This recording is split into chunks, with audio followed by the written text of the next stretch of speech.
अस्सलाम वालेकुम, मेरा नाम है जवेरिया दिल और आप देख रहे हैं तख्ती ऑनलाइन। नाज़रीन, आप इस वक्त अपनी स्क्रीन पर जो तस्वीर देख रहे हैं ये हमारी ज़मीन की है। लेकिन क्या आप जानते हैं कि पूरी कायनात के मुकाबले में ज़मीन की हैसियत क्या है और ये कितनी छोटी है? आइए इसे समझने की कोशिश करते हैं। आप रोज़ आसमान पर ज़मीन के कुदरती सैटेलाइट यानी चांद को देखते हैं। क्या आप जानते हैं कि आसमान में चमकता हुआ ये चांद ज़मीन से कितना दूर है? चांद का जमीन से फासला 3,84,400 किलोमीटर है। और इस दूरी को आप इस तरह समझ सकते हैं कि चांद और जमीन के दरमियान 30 जमीनें रखी जा सकती हैं। ये फासला इतना है कि अगर जमीन से चांद तक एक सीधा रोड बना दिया जाए और आप एक गाड़ी पर सवार हो तो जिसकी रफ्तार 100 किलोमीटर फी घंटा हो तो भी आपको ये फासला तय करने में 160 दिन लगेंगे। लेकिन इतने ज़्यादा फासले के बावजूद भी अब तक 12 लोग चांद पर कदम रख चुके हैं, जो इंसानियत की जिद्दत और कामयाबी का मुंह बोलता सबूत है। नाज़रीन, अगर आप चांद पर खड़े हों तो वहां से आपको ज़मीन कुछ इस तरह की नज़र आएगी जैसे आप अभी अपनी स्क्रीन पर देख रहे हैं। अगर आप चांद से ज़मीन तक कोई मैसेज भेजना चाहें तो इसको तकरीबन 1.3 सेकंड लगते हैं, क्योंकि रोशनी चांद से ज़मीन तक पहुंचने में तकरीबन इतना ही वक्त लेती है। और हम जानते हैं कि रोशनी की रफ्तार से ज़्यादा तेज़ अभी तक हमारी कायनात में कुछ भी नहीं। आइंस्टाइन के मुताबिक तो रोशनी की स्पीड से तेज़ किसी भी चीज़ की स्पीड हो मुमकिन ही नहीं। नाज़रीन, इस वक्त जो तस्वीर आप अपनी स्क्रीन पर देख रहे हैं ये ज़मीन की तस्वीर है जो मरीख यानी मार्स की सरफेस से ली गई है। वैसे तो मार्स यानी मरीख के ज़मीन से एवरेज फासले की बात करें तो ये 225 मिलियन किलोमीटर है, लेकिन ये फासला ज़्यादा से ज़्यादा 401 किलोमीटर भी हो सकता है, जिसका मतलब है कि अगर कभी कोई इंसान मरीख की ज़मीन पर कदम रखने में कामयाब हुआ तो वो इंसान इस एस्ट्रोनॉट की निस्बत ज़मीन से 986 गुना ज़्यादा फासले पर होगा, जिसने पहली बार चांद पर कदम रखा था। इसके अलावा सियारा मरीख ज़मीन से इस कदर दूर है कि वहाँ से ज़मीन तक या ज़मीन से वहाँ तक मैसेज पहुँचने में तकरीबन 20 मिनट लगते हैं। नाज़रीन, इसके बाद अगर हम बात करें खला में मौजूद स्पेस प्रोब वॉयेजर 1 की तो ये ज़मीन से 164 एस्ट्रोनॉमिकल यूनिट दूर है। नाज़रीन, एस्ट्रोनॉमिकल यूनिट वो यूनिट है जो फासले के लिए इस्तेमाल किया जाता है। आसान लफ्ज़ों में ये समझने की कोशिश करें कि एक एस्ट्रोनॉमिकल यूनिट ज़मीन और सूरज के दरमियान इस फासले को ज़ाहिर करता है, जिसे अगर किलोमीटर में देखें तो 150 मिलियन किलोमीटर है। अभी तक हम बात कर रहे थे एस्ट्रोनॉमिकल यूनिट्स में, जिसमें हमने सोलर सिस्टम के डिस्टेंसेस को देखा था। मैं आपको ये तस्वीर दिखा रहा हूँ जिसमें आपको सूरज से लेकर ज़मीन तक एक एयू एक एस्ट्रोनॉमिकल यूनिट नज़र आ रहा है। लेकिन अगर हम इसको आगे बढ़ाते जाएं तो प्लूटो 40 एस्ट्रोनॉमिकल यूनिट में मौजूद है। हम अपनी सोलर सिस्टम की जो एंड पॉइंट है, जिसे हेलियोस्फीयर कहा जाता है, उसकी तरफ देखें, जो एक हॉल है उसके गिर्द, वो 100 एस्ट्रोनॉमिकल यूनिट में मौजूद है। और उसके बाद एक ओट क्लाउड है हमारे सोलर सिस्टम के गिर्द जो कि तकरीबन 100,000 एस्ट्रोनॉमिकल यूनिट पर मौजूद है। इसका मतलब ये है कि वॉयेजर 1 ज़मीन से सूरज की निस्बत 164 गुना ज़्यादा फासले पर है। याद रहे कि वॉयेजर 1 इंसान का बनाया गया सबसे ज़्यादा फासला तय करने वाला ऑब्जेक्ट है। अब आप अपनी स्क्रीन पर मौजूद जो तस्वीर देख रहे हैं ये इंसानों की तारीख की सबसे बड़ी तस्वीर है और इसे वॉयेजर 1 ने कैप्चर किया। आप शायद ये जानकर हैरान रह जाएं, लेकिन इस तस्वीर में आपको एक छोटा सा पेल ब्लू डॉट नजर आ रहा होगा। ये हमारी ज़मीन है। इस तस्वीर को देखते हुए एक माहिर फल्कियात कैरल सैगन ने जो कहा था शायद ही कोई इतने खूबसूरत अल्फाज में कह सके। इस तस्वीर को देखते हुए उन्होंने कहा कि look again at the dot, that's here, that's home, that's us. इस नुक्ते को दोबारा से देखें, बिल्कुल यहाँ, ये हम हैं और ये हमारा घर है। नाज़रीन, वॉयेजर 1 एक सेकंड में 17 किलोमीटर की स्पीड से हमारे सोलर सिस्टम से दूर जा रहा है। लेकिन आप ये जानकर हैरान रह जाएंगे कि इसे हमारे सोलर सिस्टम से बाहर निकलने में 30,000 साल लग जाएंगे। जब हम अपने सोलर सिस्टम से बाहर निकलते हैं तो हम फासले को मापने के लिए जो यूनिट इस्तेमाल करते हैं इसे लाइट ईयर कहा जाता है। एक लाइट ईयर वो फासला है जो रोशनी एक साल में तय करती है। और आप तो जानते ही हैं कि रोशनी एक सेकंड में तकरीबन 3 लाख किलोमीटर फासला तय कर लेती है। आसान लफ्जों में बात करें तो एक लाइट ईयर 9.461 ट्रिलियन किलोमीटर के बराबर होता है। अगर हम कायनात की वसअत की बात करें तो ये कायनात हमारी सोच से भी कहीं ज़्यादा वसी है, क्योंकि हमारे सूरज के अलावा हमारी ज़मीन के सबसे करीब जो सितारा मौजूद है इसे प्रॉक्सिमा सेंटोरी कहा जाता है, और ये हमारी ज़मीन के सबसे ज़्यादा करीब होने के बावजूद भी 4.24 लाइट ईयर के फासले पर है। इसकी ज़मीन से दूरी को समझने के लिए यूँ समझ लीजिए कि अगर वॉयेजर 1 का रुख इसकी तरफ कर दिया जाए तो इसे इस सितारे तक पहुँचने में 70,000 साल लग जाएंगे।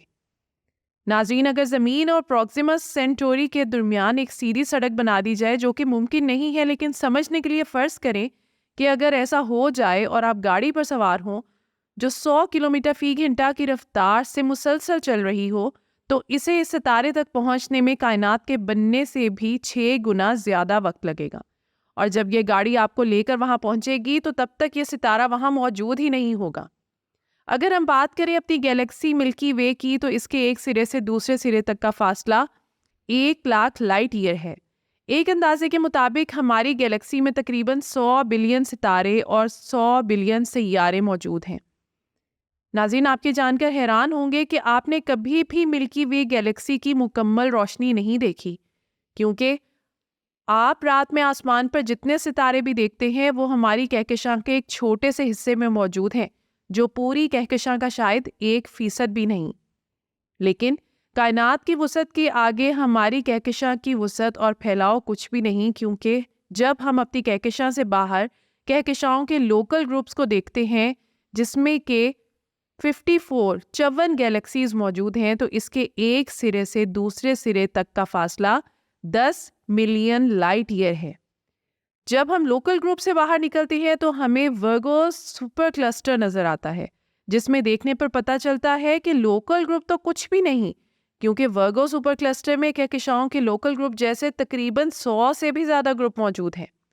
नाज़रीन, वर्गो सुपर क्लस्टर के एक सिरे से दूसरे सिरे तक का फासला 110 मिलियन लाइट ईयर है। मैं आपको एक किताब की तरफ लेके चलता हूँ, finding our place in the universe.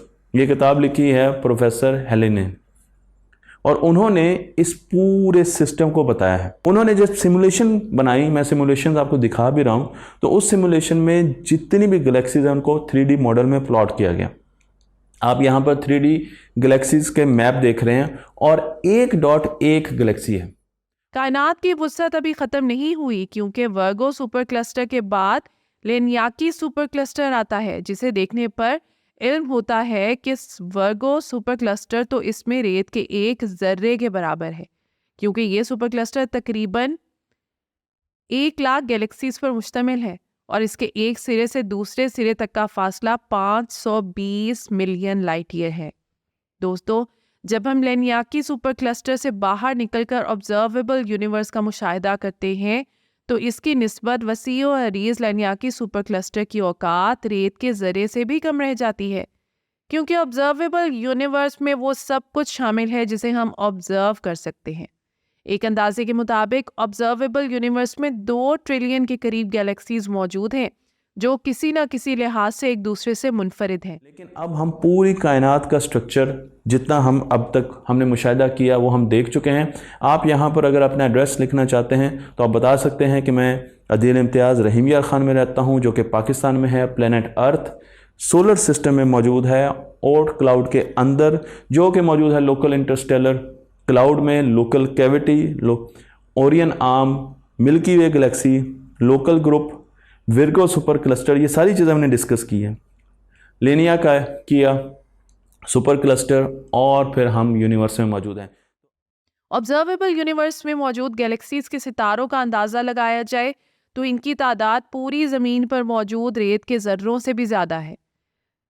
ज़मीन से ऑब्जर्वेबल यूनिवर्स की किसी भी एक साइड तक का फासला 46.5 बिलियन लाइट ईयर के बराबर है, जिसका मतलब है कि ऑब्जर्वेबल यूनिवर्स के एक सिरे से दूसरे सिरे तक का फासला तकरीबन 93 बिलियन लाइट ईयर है। लेकिन सबसे ज़्यादा दिलचस्प और उलझा देने वाला सवाल यह है कि ऑब्जर्वेबल यूनिवर्स से आगे आखिर क्या है, क्योंकि ऑब्जर्वेबल यूनिवर्स तो कायनात का वो हिस्सा है जिसे हम देख सकते हैं, और मुमकिन है कि इससे बाहर इतनी वुसअत हो कि जिसे हमारा जहन कभी तसव्वुर ही ना कर पाए। हम ये नहीं जानते कि ऑब्जर्वेबल यूनिवर्स से बाहर क्या है, और इसकी वजह है कि इसके बाहर से आने वाली रोशनी अभी हम तक पहुंच ही नहीं सकी, क्योंकि हमारी कायनात की उम्र इस फासले से कम है। और कायनात के कुछ हिस्से तो ऐसे हैं कि जहां से कभी भी रोशनी हम तक नहीं पहुंच पाएगी, और इसकी वजह यह है कि हमारी ज़मीन से बहुत दूर कायनात रोशनी की रफ्तार से भी ज़्यादा तेज़ी से फैल रही है, और यहाँ से आने वाली रोशनी कभी भी ज़मीन पर नहीं पहुंच सकती। नाज़रीन, आपके बात जानकर हैरान रह जाएंगे कि अगर इंसान इमॉर्टल भी होता, यानी इसे कभी मौत ना आती, तो भी कायनात के कुछ हिस्से ऐसे थे जिन्हें वो नहीं देख सकता था। और ये भी मुमकिन है कि ऑब्जर्वेबल यूनिवर्स, जिसकी वुसअत में हम खो जाते हैं और इसे ही अपनी कुल कायनात समझते हैं, दरअसल यूनिवर्स का 1% भी नहीं, और कायनात इससे कहीं ज़्यादा वसी हो।